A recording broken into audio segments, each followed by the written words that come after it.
dia mitovy ihany, mpanota daholo, mila filazantsara. Ny filazantsara ilaina dia ny fanamarinana, ahoana amin'izay ary ny tonga antsika ho marina. Raha tsy amin'ny fanatanterana ny lalàna ny mahamarina antsika dia ahoana ny manamarina antsika. Dia zaraikitsika izy aloha farany laza ny fahamarinana avy amin'Andriamanitra Paoly amin'ny toko 7, ny faraky amin'ny 20 ka hatramin'ny 7 dia avy eo izy mijery proof avy amin'ny soratra masina. Izany foana ny fomba fiasan'ny Paoly. Miainga avy amin'ny soratra masina foana ny zavatra tenenin'ny Paoly. Tany amin'ny testamenta taloha zany. Toko 4, ray manontolo izy dia mitady proof avy any amin'ny soratra masina. Ary avy eo izy miteny mampaninina antsika raha ny fanamarinana avy amin'Andriamanitra. Any amin'ny toko 5, andininy 1 ka hatramin'ny faraky amin'ny 10. Kelikely sisa ary ka dia mahareta. Ny fahamarinan'Andriamanitra. Toko 7, andininy faraky amin'ny 20 ka hatramin'ny faraky amin'ny 30. Ankehitriny dia nahariary ny fahamarinana avy amin'Andriamanitra. Tsy tamin'ny lalàna nefa izany fa ambarany lalàna sy ny mpaminany. Fahamarinana avy amin'Andriamanitra ny finoana ny Jesosy Kristy ho an'izay rehetra mihitsy, satria tsy misy fanavakavahana. Amin'ny anareo izy hoe finoana an Jesosy Kristy ho an'izay rehetra mihitsy fa tsy misy hafa. Fa ny dikany hoe tsy misy hafa dia hoe tsy misy fanavakavahana hoe jiosy na jentilisa. Fa ray ihany ny lalana dia ny finoana an Jesosy Kristy. Manao ny fahamarinana avy amin'Andriamanitra io izany Paoly eto raha miresaka izy eto. Manao ny fahamarinana avy amin'Andriamanitra io. Naseho izy io izy nahariary. Ahoana nahariariana azy? Tsy ny lalàna mampiseho azy. Hoe ty lalàna dia rehefa manatanteraka an'io ianao dia marina, rehefa tsy manatanteraka ianao dia tsy marina. Marina izay fa tsisy mahatateraka an'io. Noho izany tsy ny lalàna no mahatonga antsika ho marina eo anatrehan'Andriamanitra. Izay ny dikan'io. Tsy tamin'ny lalàna no mahamarina antsika. Fa ny testamenta taloha kosa nambara ny lalàna sy ny mpaminany. Misy lalàna anankiroa eto izany fa samy hafa ireo lalàna reto. Ty le lalàna le didy, le baiko tsy maintsy atao, fa ny lalàna sy ny mpaminany dia ny testamenta taloha. Ny testamenta taloha nefa nilaza io fahamarinan'Andriamanitra io. Hoe Andriamanitra marina sady afaka manamarina anao sy za. Tsika mpanota io azony hamarinina. Amin'ny fomba ahoana? Dia hozy izy hoe raisina amin'ny finoana ihany izany. Fahamarinana avy amin'Andriamanitra amin'ny finoana ny Jesosy Kristy fa tsy amin'ny lalàna. Tsy amin'ny fehezahana manao an'izao sy manao an'izao mamarina anao eo anatrehan'Andriamanitra fa amin'ny anao mino ny Jesosy Kristy ihany. Ary na ho aniza na ny jiosy mila mino an Jesosy Kristy izy vao marina. Na voaka an'Andriamanitra ary. Ny jentilisa mila mino an Jesosy Kristy izy izay vao marina. Io tsisy fanavakavahana fa finoana ihany ny hanamarinana ny olona satria maninona? Satria samy efa nanota izy rehetra. Azonareo amin'izay ilay fifandraisan'ilay andininy 7. Areza.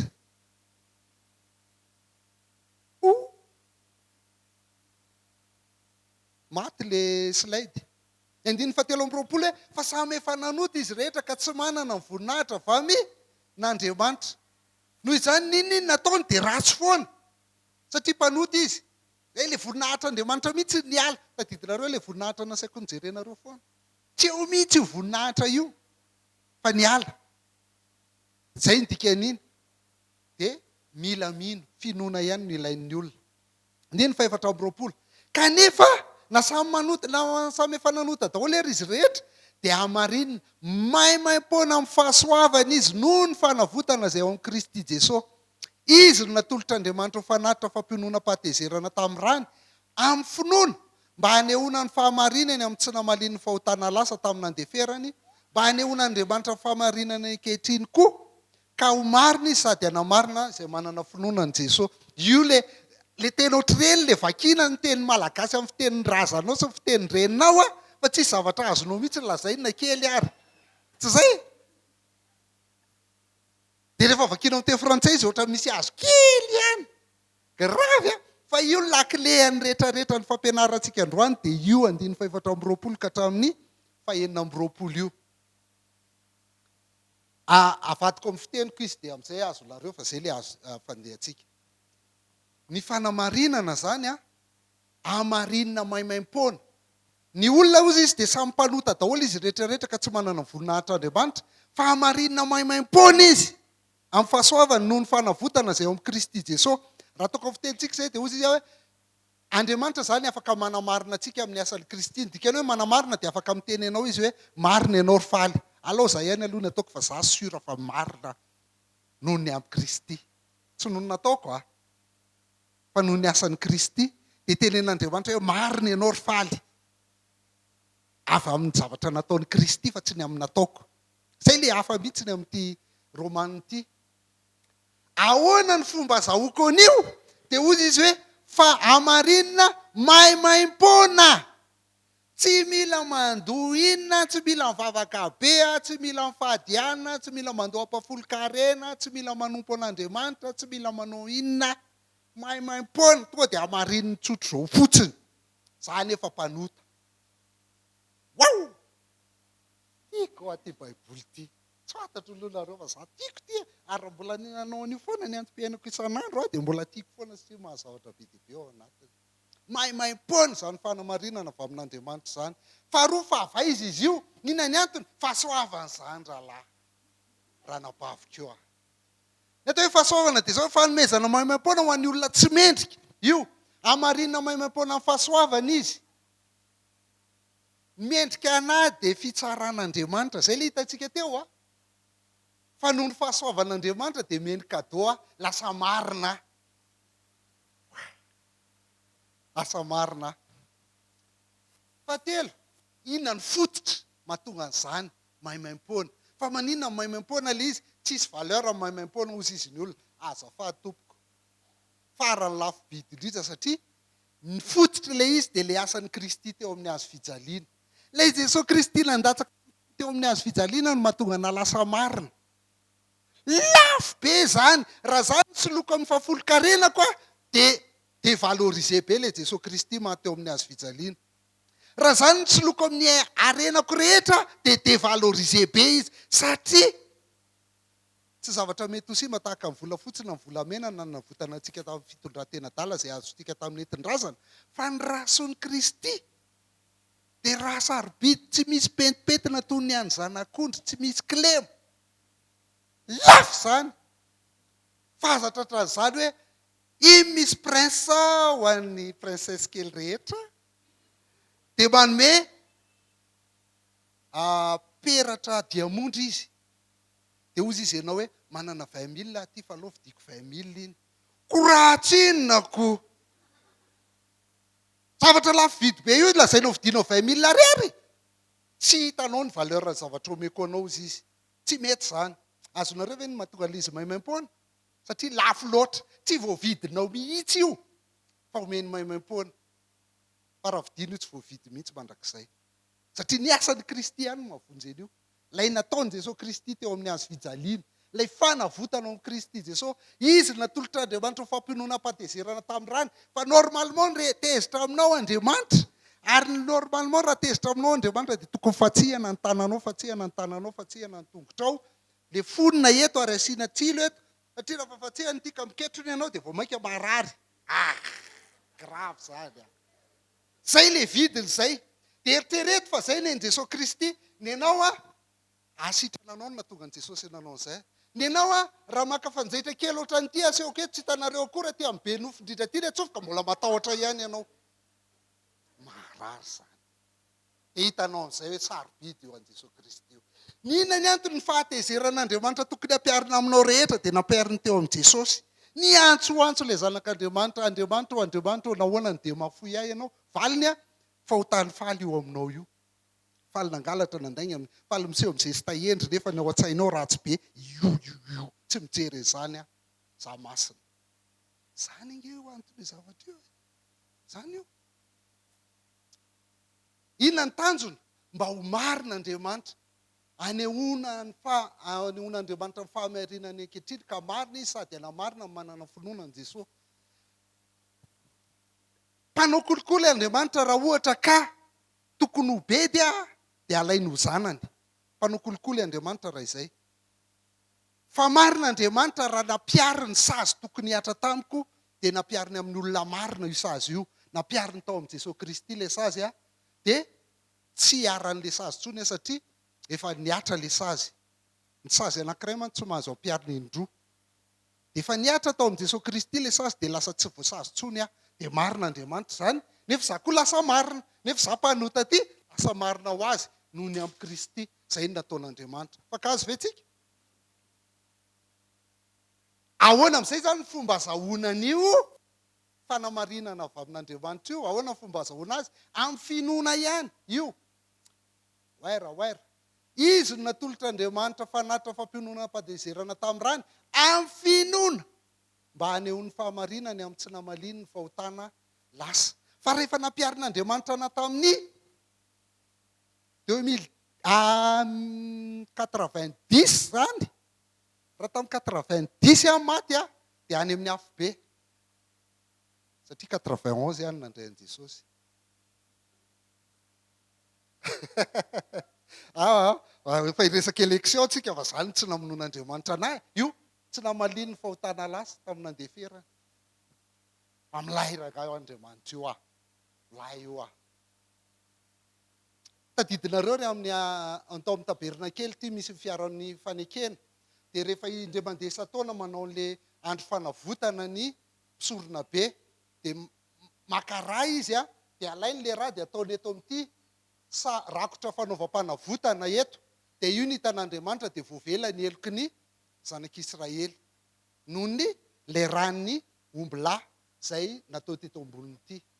Dia ohatr'izay koa ny ataon'Andriamanitra amintsika rehefa mijery ny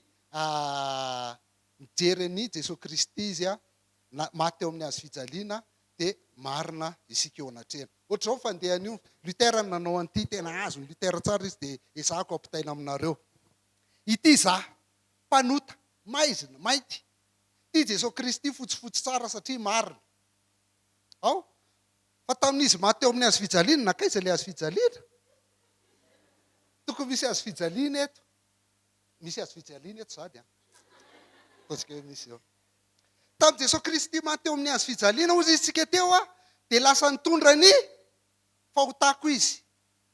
Io lasa ota. Ilay tsy nahalala ota dia nataony ota hamonjy antsika. Dia rehefa mino an Jesosy dia lasa inona? Dia famadika ilay izy lasa marina. Izaho mbola ty ihany mbola maizina fa marina.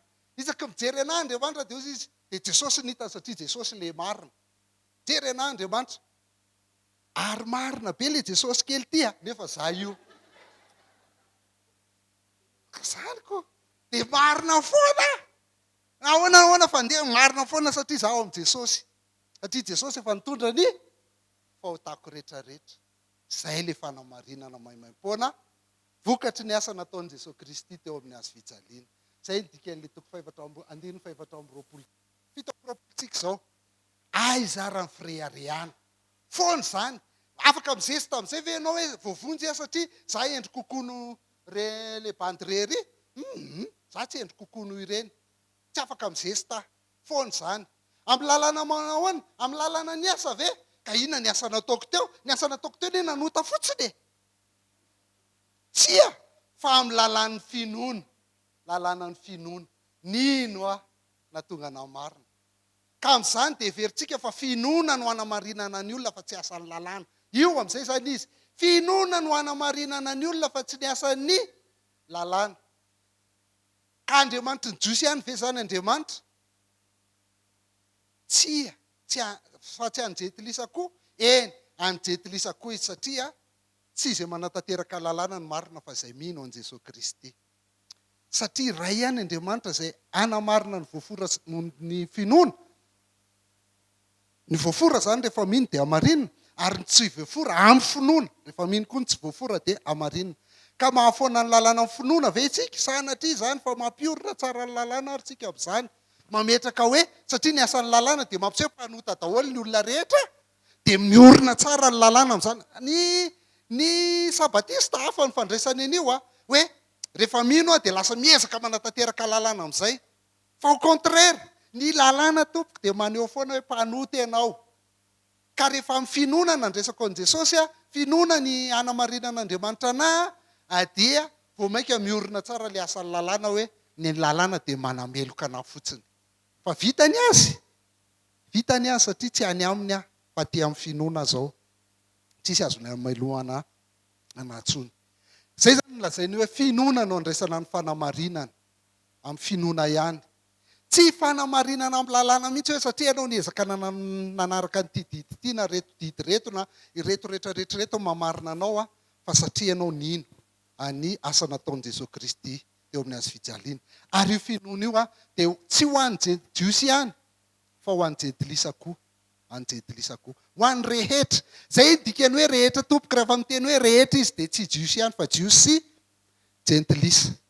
Ary mampiorina ny lalàna ny finoana satria mampiseho hoe lalàna dia manameloka atsika fa ny finoana ihany no hanamarinana atsika.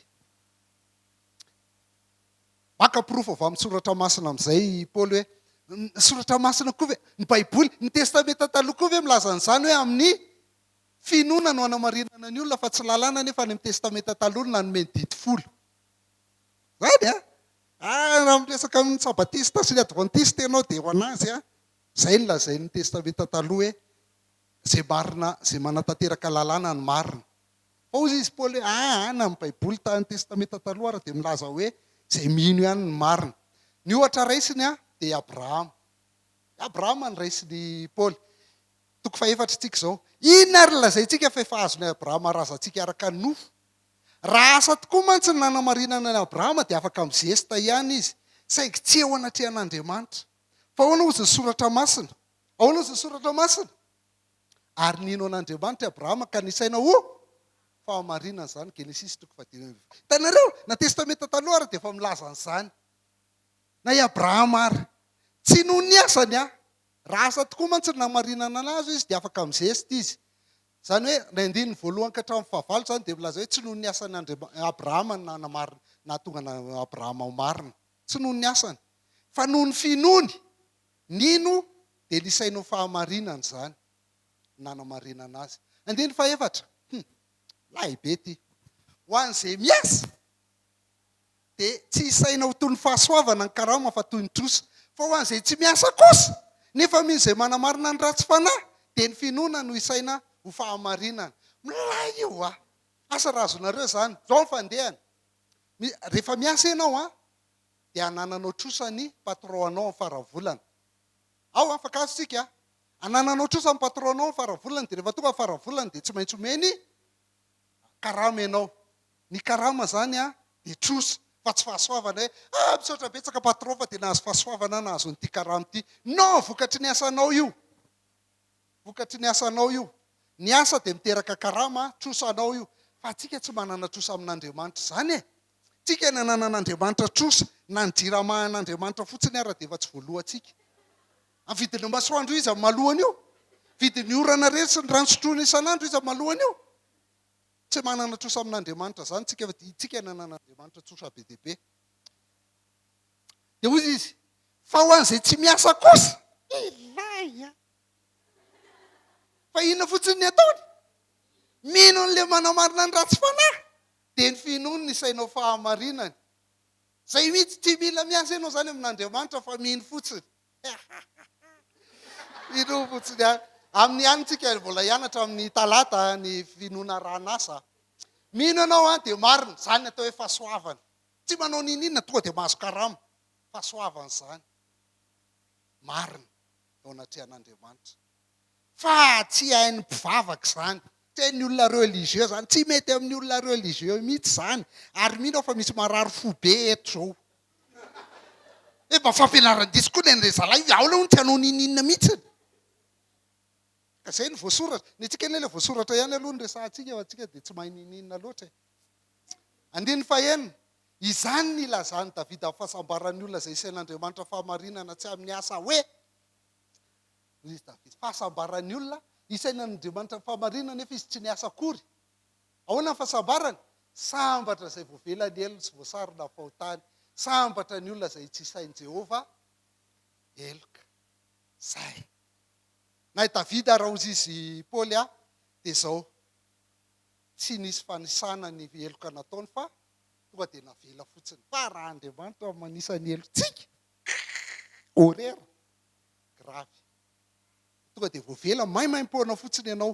Voavela ny elony, voasarona ny fahotany. Tsy isain'Andriamanitra ny elokao.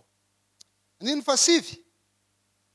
koa izany fahasambaran'izany moa ny voafora ihany vasa ny tsy voafora koa satria lazaintsika fa finoana no ny saina fahamarinany Abrahama. Teo izany ny teny hoe tsy noho ny asany Abrahama ny nanamarinana azy. Zao indray izy ny teny hoe tsy noho ny famoranany Abrahama ny nanamarinana ny Abrahama. Tsy any voafora ihany zany ozy izy fa mety any tsy voafora koa satria finoana ny nanamarinana ny Abrahama fa tsy ny famorana azy. Dia jereo tsara ny démonstration en Paul, mahay rangahy ty Paul ty a. Mihaika an'ity mihitsy rangahy. Ho an'izy io famorana io ozy izy Paul. Dia valitsika. Ahoana ary nanisany zany? Tamin'ny Abrahama efa voafora ve sa fony izy tsy mbola voafora na marina azy? Tsy tamin'izy voafora tsy akory fa fony izy tsy mbola voafora. Io mantsy izay sitiavan'ny jiosy foana hoe izay voafora dia marina vaoka an'Andriamanitra. Ozy izy Paul hoe jereo ny Baiboly fa izy mbola tsy voafora ny namarinina.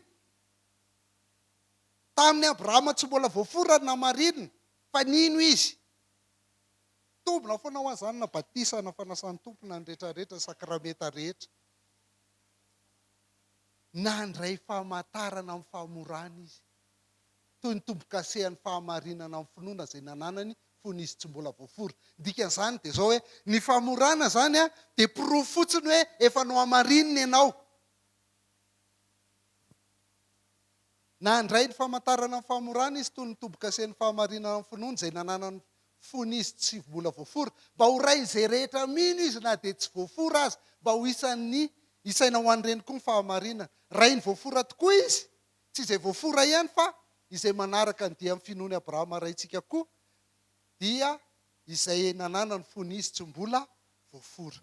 Dika dia izao hoe ny famorana kay dia famantarana fotsiny hoe efa no hamarinina izy. Fa tsy hoe ny olona foraina dia marina daholo. Ny olona marina ny foraina dia pirofo izay fa marina izy. Ka na tsy voafora ary ianao dia tsy izay ny zava-dehibe fa rehefa namarinan'Andriamanitra ianao dia izay ny zava-dehibe. Donc tsy amin'ny asany Abrahama ny namarina azy ary tsy noho izy ny foraina ihany koa. Dia 7:10 indray, tsy tamin'ny lalàna nefa nahazahoana Abrahama sy ny taranany teny fikasana ho mpandovy izao rehetra izao fa tamin'ny fahamarinana amin'ny finoana. Averiny indray hoe na dia Abrahama koa raha dia tsy namarina tamin'ny lalàna fa amin'ny fahamarinana amin'ny finoana. Fa raha ireo avy amin'ny lalàna ny mpandova dia tonga foana ny finoana. Zay. Raha ireo avy amin'ny lalàna ny mpandova tonga foana ny finoana ary tonga tsinitsinina ny teny fikasana, mahatonga fahatezerana mantsy ny lalàna.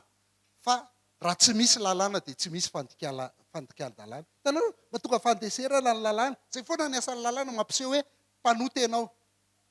Ary Abrahama dia tsy noho ny lalàna ny nanamarinana azy. Tsy noho izy nanatanteraka ny lalàna.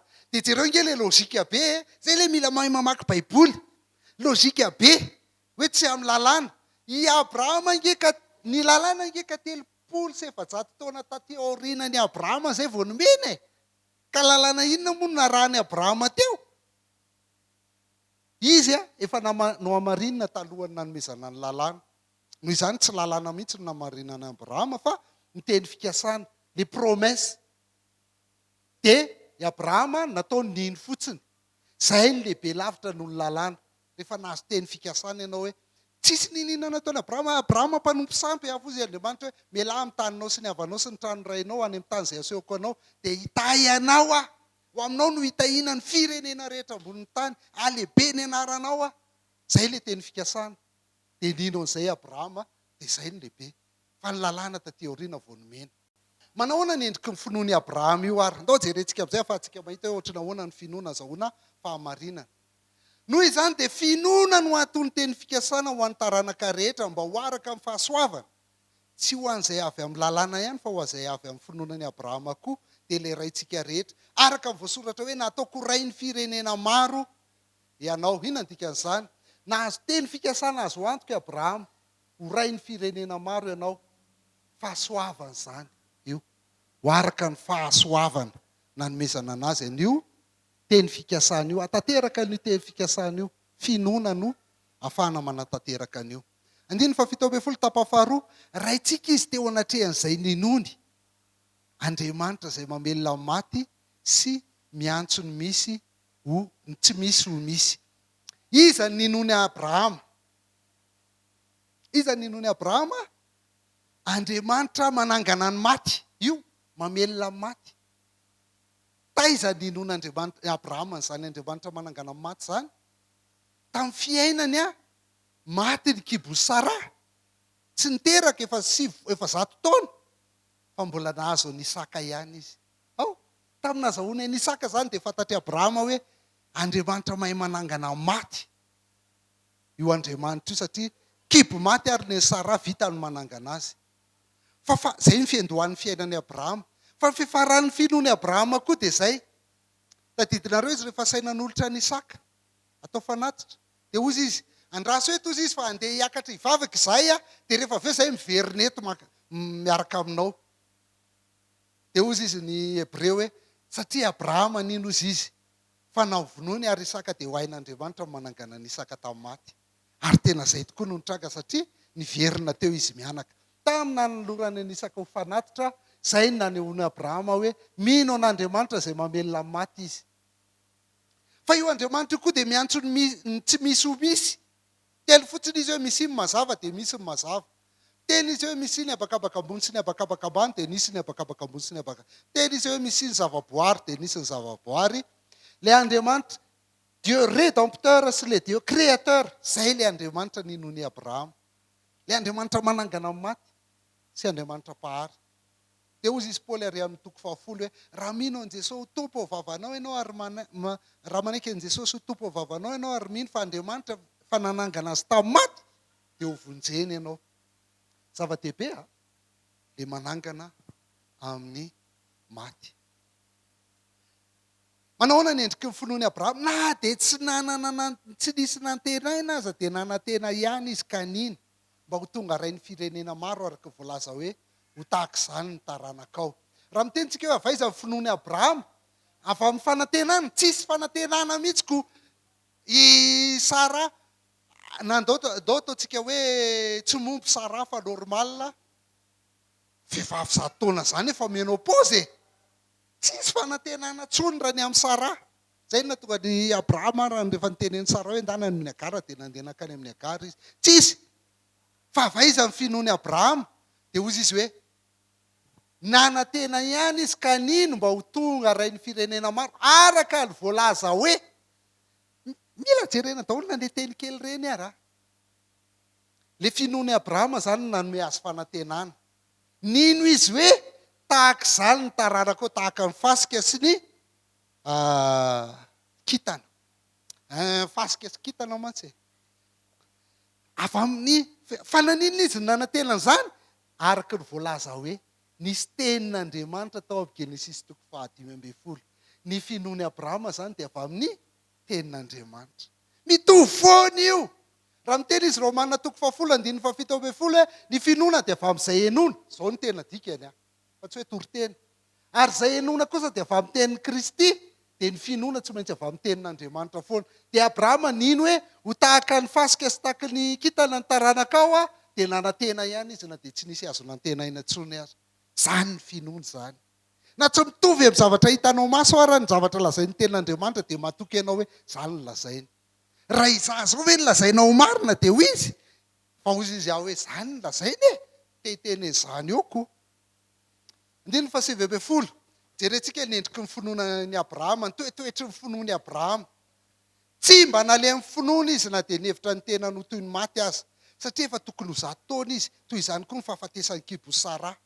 Tsy nisalasala tamin'ny tsy finoana ny teny fikasan'Andriamanitra izy, fa nampaherezina tamin'ny finoana ka nanome voninahitra an'Andriamanitra. Sady natoky tanteraka fa izay nilazainy dia hainy atao koa. Wow! Abrahama izy tsy nale amin'ny finoana. Ohatrany ahoana ny toetoetry ny finoana? Tsy nale amin'ny finoana izy na dia efa 100 taona ary izy ary maty ny kibo Sara. Faharoa, tsy nisalasala amin'ny tsy finoana izy. Fa nino ny teny fikasana. Ary fahatelo, natoky tanteraka izy fa izay zavatra lazain'Andriamanitra dia hainy atao koa. Raha isika ilay tsy nale amin'ny finoana. Tsy mba nale amin'ny finoana izy na dia nihevitra ny tenany ho toy ny maty azy satria efa tokony ho 100 taona izy. Toy izany koa ny fahafatesany kibo Sara. Jereo ny ilay tsy nale amin'ny finoana lazain'ny tenin'Andriamanitra. Jereo ny finoany Abrahama. Amin'ny Genesis 2:12 izy dia nandainga. Satria izy natao ohatra sao dia vonoiny zalahy noho ny amin'ny Sara dia lazainy fa anabaviny Sara nefa vadiny.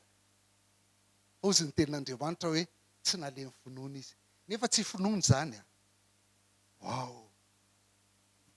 Faharoa, any 2:12 nanaraka ny tenin'ny Sara izy hoe ndana mandre amin'ny Agara, zara ny azako. Nanaraka ny tenin'ny Sara izy satria tsy ampy le finoana zany hoe tena any amin'ny Agara ve sa ty amin'ny Sara ohatra ny efa antitra nge ty Sara ty fa ozy izy tenin'Andriamanitra tsy nalemy finoana izy na izany ary. Fahatelo 2:17 rehefa niteny amin'izay Andriamanitra hoe azanaka i Sara mihitsy ilay hiteraka dia me izy. Za mety ataovy sérieux rangava, za mety eo amarina. Tsy finoana zany tsy mino izy matoatra zany. Ozy izy tenin'Andriamanitra hoe tsy mba nalemy finoana izy. Tsy mba nalemy finoana izy. Fa ahoana ny fijerin'Andriamanitra ny finoantsika? Dia eto amin'izay asa-kivy rahalahy sy anabavy. Fa ny jeren'Andriamanitra finoanao dia fiandohany sy ny fiafarany ihany no tena jeren'Andriamanitra. Lenao voaninona ndrain'i Jesosy iny dia izay maharitra hatramin'ny farany ihany no vonjena. Fa ianao eny anelany eny malemy finoana daholo. Tsy hainao rery fa za koa. Misy ty finoana foana eny amintsika. Fa rehefa mipetraka tsara ilay fiandohany tamin'n'andray Jesosy ianao ary mbola voatazony hoe hatramin'ny farany dia voavonjy foana ianao. Fankazy ve tsika? Dao ary toezany. 20 tsy nisalasala tamin'ny tsy finoana ny teny fikasan'Andriamanitra izy fa nampaherezina tamin'ny finoana ka nanome voninahitra an'Andriamanitra. Tsy nisalasala tamin'ny tsy finoana mihitsy izy fa natoko foana izy ny teny fikasana. Zay mibazana zany tao anatiny. Natoko ilay teny fikasana foana izy hoe azo zanaka ary ho lasa ohatra ny kintana sy ohatra ny fasika ny taranako. Tsy niherikerika mihitsy izy nanandao ny finoana ny dikan'izany.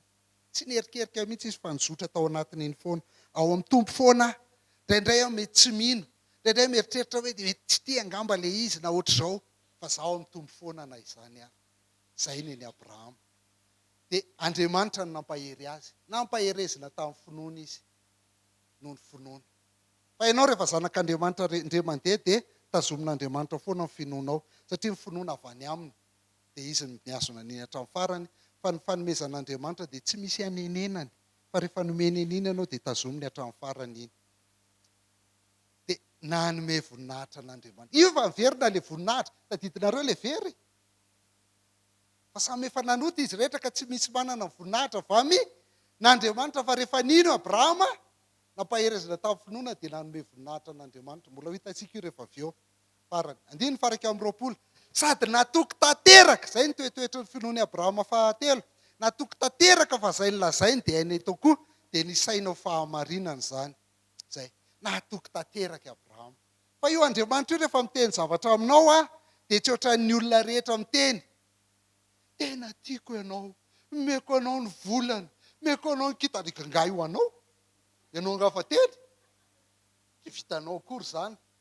Fa Andriamanitra rehefa miteny dia vitan'izany. Milairangaly Andriamanitra. Dia natoky an'izay fampanantenan'Andriamanitra izay Abrahama.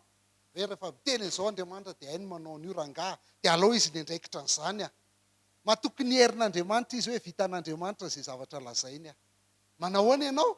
Matoky ny herin'Andriamanitra ve ianao vitan'izay zavatra niteneniny taminao? Indraindray aloha ny olana matoky ihany tsika fa ilay zavatra niteneniny tsy mifanaraka. Terenao anao fotsiny, tadiny ho azy ihany. 20 nefa tsy ho azy ihany nanoratana hoe nisaina ho azy zany, fa ho antsika no ansany zany koa. Dia isika izay mino ilay nanangana an' Jesosy tompontsika tamin'ny maty, izay natolotra no fahadisoantsika ary natsangana indray ho fanamarinana antsika. Milay be ty. Tsika mantsy matetika rehefa le manao mijery olona reny dia lasa any amin'ilay olona tsika. Raha mba zany ohatra ny Abrahama. Milay rangaly Abrahama. Alao rangahy Abrahama, ny Abrahama rangahy. Fa tonga dia averin'ny Paoly egny tsy Abrahama. Ozy tsy ho an'ny Abrahama rery zany. Tsy ho azy rery ihany nanoratana hoe fa nisaina ho fahamarinana zany. Tsy ho anazy ny fahamarinana fa Abrahama modely fotsiny. Modely. Hoe ohatr'izany ny finoanan'i Abrahama dia aiza ho aiza koa ny finoanao natrehan'io. Fa Abrahama tsy milay. Hitantsika teo izy nandainga. Hitantsika teo izy nome. hitantsika teo izy nakany amin'ny agara tsy milay Abrahama fa raha te hijery modely raha te hijery fototsika dia tsisy afa-tsy ao amin'ny Jesosy Kristy ihany ny tena objet de la foi. Io ilay natolotra noho ny fahadisoantsika dia natsangana mba hahatonga antsika ho marina eo anatrehan'Andriamanitra. Mila mino an'ilay nanangana an' Jesosy tamin'ny matsika. Zava-dehibe izay zavatra izay. Donc tokony mifatoka any amin'ny Jesosy foana ianao fa tsy mifindra any amin'ny Abrahama na any amin'ny olona hafa ao anaty Baiboly fa Jesosy ihany ny tena rôla satria izy ihany no maty. Izany tokony ho fateo amin'ny hazo fijaliana dia Jesosy no maty solo anahy ary tsy razam-bazaha izy fa nitsangana tamin'ny maty indray anehoana hoe marina ary marina ihany koa izy.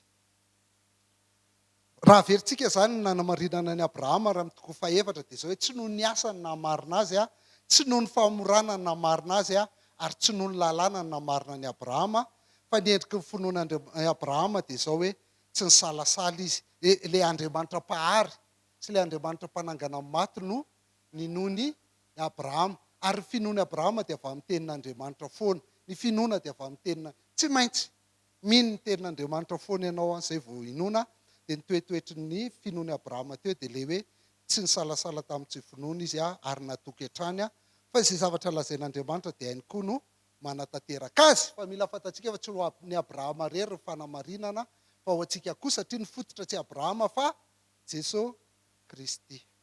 Farany ary vokatry ny fanamarinana verset 12 toko fa dimitsika izao. Ny vokatry ny fanamarinana dia famonjena tanteraka. Voavonjy tanteraka isika rehefa hamarinan'Andriamanitra. Toko fa 5:1. Ka satria efa no hamarinina amin'ny finoana isika dia lasa manino izy? Manana fihavanana amin'Andriamanitra amin'ny alalan'i Jesosy Kristy tompontsika. Lasa vita fihavanana amin'Andriamanitra tsika satria efa no hamarinina. Vokatry ny fanamarinana amin'ny finoana izany. Tamin'ny alalany koa nazahoantsika ny fahafahana manantona izao fahasoavana itoerantsika izao noho ny finoana ka mifaly amin'ny fanantenana ny voninahitr'Andriamanitra tsika. Raha atao klesy dia izao hoe ny efehany vokatra izao dia izao azonao dia lasa zanak'Andriamanitra ianao izao dia izao raha vao namarinina amin'ny finoana izao. Fa ny vokatra maharitra dia izao fahasoavana izany. Io milalana tompontsika amin'ny alalany koa no nahazoantsika fahafahana manantona izao fahasoavana hitoerana. Ilay fahasoavana izany hipetrahana mihitsy fa tsy handalovana. Tonga dia fahasoavana foana ny fiainanao mandrakizay manomboka eo. Fahasoavana foana. Anio mahazavatra maimaim-poana foana ianao manomboka eo. Izay tsy niaro zanany lafa natolony hamonjy antsika rehetra izy. Tsy omeny antsika maimaim-poana miaraka amin'ny kova ny zavatra rehetra. Romanina 9:5-30. Milay izany fa ilay zavatra rehetra samy manana ny zavatra rehetra. Rehefa tonga antsika dia mianatra an'izay. Fa milay izany ary tsy zavatra tenen'Andriamanitra hainy manao azy. Ny efe izao dia fihavanana amin'Andriamanitra ny vokatra maharitra dia ny fahasoavana ary ny vokatra faratampony dia izay ilay very tary tadidinareo izay fa samy efa nanota izy rehetra ka tsy manana ny voninahitra avy amin'Andriamanitra dia io mifaly amin'ny fanantenana ny voninahitr'Andriamanitra tsika fa mahazo ny voninahitra io tsika rehefa any amin'ny Jesosy. Rehefa miaraka amin'ny Jesosy. Izany ny voninahitra. Voninahitr'Andriamanitra. Izany tena tsara. Dia ny hava mbola voninahitra kely maivamaivana vasobasoka kely 4 rasinina ny tadiavana. Nenay ranga milay be ary manantena izany izay Faharoa fanantenana azo antoka. Vokatry ny fanamarinana dia fanantenana azo antoka. Lasa manana fanantenana ianao ary io siro io fanantenana io. Dia eto le grave be le fanantenana. Io zany le mieritritra hoe minoana an' Jesosy dia lasa tsy mahantra tsony ianao va daholo ny problème anao sy n'inona. Fa ozy izy ny Paoly hoe minoa le Jesosy ianao hoe dia ho hitanao tsara izy. Tsy izany ihany nefa fa mifaly koa sika na dia amin'ny raha te ahita fahoriana ianao dia minoa an' Jesosy. Izay nolazain'ny Baiboly. Mifaly sika na fahoriana satria fatatsika fa maninona kay mahafaly engela izy fa tsy mampalahelo e. Ny fahoriana mampanina ozy izy? Mahatonga faharetana. Ny faharetana dia mahatonga fahatsara-panahy vao satoetra. Tsy ilay fahatsara-panambody hoe tsara fanahy iny fa rehefa domina kely aveo tonga dia vadika biby. Fa ty efa fa tsara-pana vao za toetra tena efa mipetraka mihitsiny. Dia aisitsika izao, ny fahatsarafana vao za toetra mahatonga fanantenana. Any kay le tanjona kay misy an'le fanantenana le voninahitra mavesatra be. Io fanantenana io izy tsy mahamenatra satria ny fitiavan'Andriamanitra mihitsy efa nampidiana eo am-pontsika tamin'ny alalan'ny fanahy-masina izay nomenantsika. Inona no tiany lazainy izao? Mahazo problème ianao rehefa lasa kristianina. Fa mifalio izy satria lasa manana faharetana ianao vokatriny.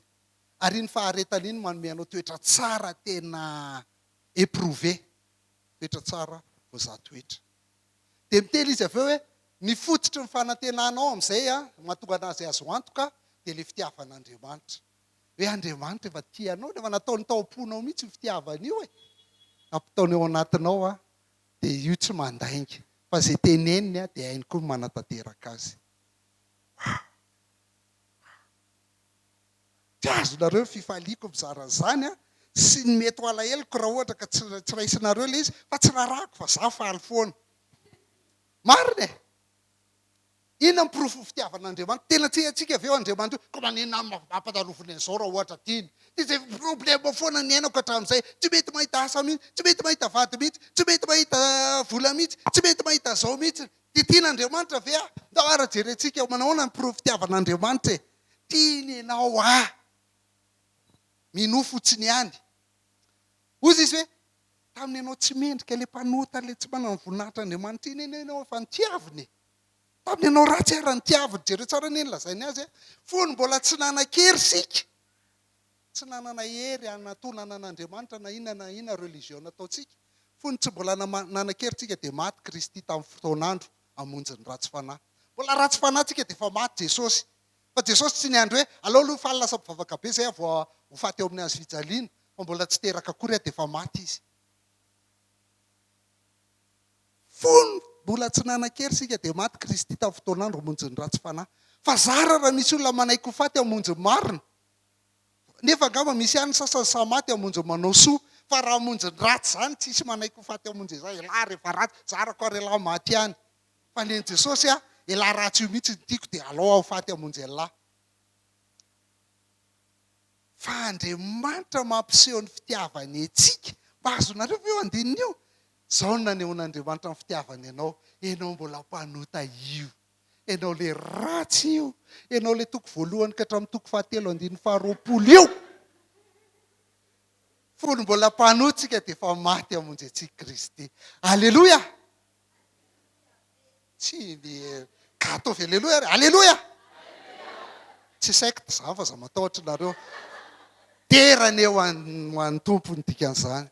Satria terainy izy hoe za ratsy ara tiany. Fa tsy mbola vita eo le porofo fitiavany. Fa jereo ingeny toy edy. Ianao ratsy rehefa tian'Andriamanitra dia maika fa ianao efa zanany zao. Soyons logiques les amis Ianao ratsy ara tiany dia maika fa ianao efa zanany zao. Koa maika ny amonjeny antsika ho afaka amin'ny fahatezerana ankehitriny rehefa no hamarina tamin'ny rantsika. Fa raha fony mbola fahavalo antsika nampihavanana tamin'Andriamanitra tamin'ny nahafatesany zana. Maika ny amonjena antsika amin'ny fahavelomana ankehitriny rehefa nampihavanana. Dia mieritreritra ve ianao tsy avitra tsony zao?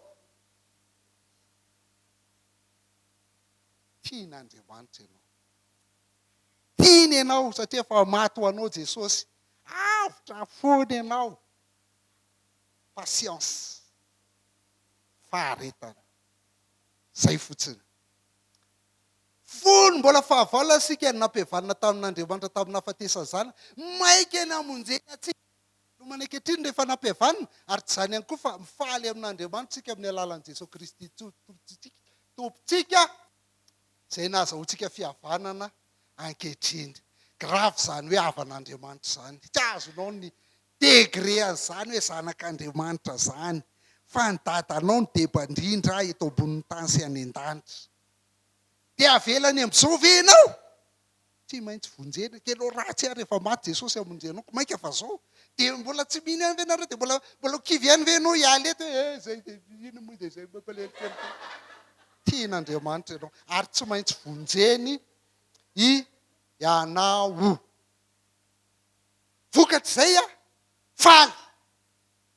Za zany tena tsy tiako mihitsy zany io anarako hoe faly io fa soloiko hoe Frederico dia soloiko hoe Fortuna io anarako io. Fa le Fortuna ke faly ihany ny dikany, ary le Frederico ke fiera ihany ny dikany. Tsy afany ala fa zao faly, tena faly tsy lazaiko le toyana. Jereo tsara ny nilazany azy tamin'ny andin'ny faharoa le toko fadimy. Tamin'ny alalany koa nazahoantsika fahafahana manantona izao fahasoavana itoerantsika izao noho ny finoana. Ka mifaly amin'ny fanantenana ny voninahitran'Andriamanitra isika. Dia rehefa ny teny ny averimberiny dia important izy izay. Ndin'ny faharoa mifaly amin'ny fanantenana. Ndin'ny fahatelo tsy izany ihany nefa mifaly koa isika na dia amin'ny fahoriana satria fatatsika fa fahoriana mahatonga faharetana.